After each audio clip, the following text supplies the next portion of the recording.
Každý má rád príbehy s letmi a toto je jeden, čo sa stal mne. Písal sa 5. január 2026 a Adam sa vybral naspäť do Holandska. Prestupom vo Viedni. Na internete sa začalo šíriť, že Amsterdam je celý pod snehom. Ja som neriešil. Lenže moment, kedy som sa dostal na gatey, tak sa let zrušil.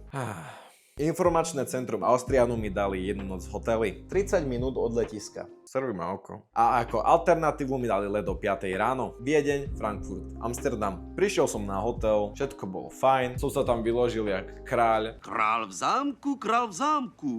Ja mám židli, ja mám židli. A čo sa nestane? Ďalší zrušený let. Tak som im volal. Toto sa mi deje, toto sa mi stalo a teraz sa mi ďalší let zrušil. Preložili ma na deň po. Viedeň, Mníchov a Amsterdam. Tým pádom ďalšia noc vo Viedni. Zachoval som chladnú hlavu, ale ďalšia noc na hoteli stala 100 eur. Tak som si povedal, že dobre, prešiel som sa po Viedni, dal som si fajnú pizzu a moment, kedy som prišiel domov, sa mi let z Berlína taktiež zrušil. Bože môj. Takže som im volal znova. Čo mám robiť? Preložili ma na ďalší deň. Tretia noc na danom hoteli. Nemám slov.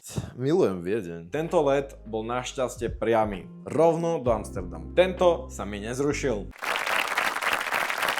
Všetky bločky z nákupov z hotela som si nechal a Austrian mi to naspäť preplatil. Aká príhoda sa stala vám? Dajte mi to vedieť do komentárov a my sa vidíme pri ďalšom videu. Čaute.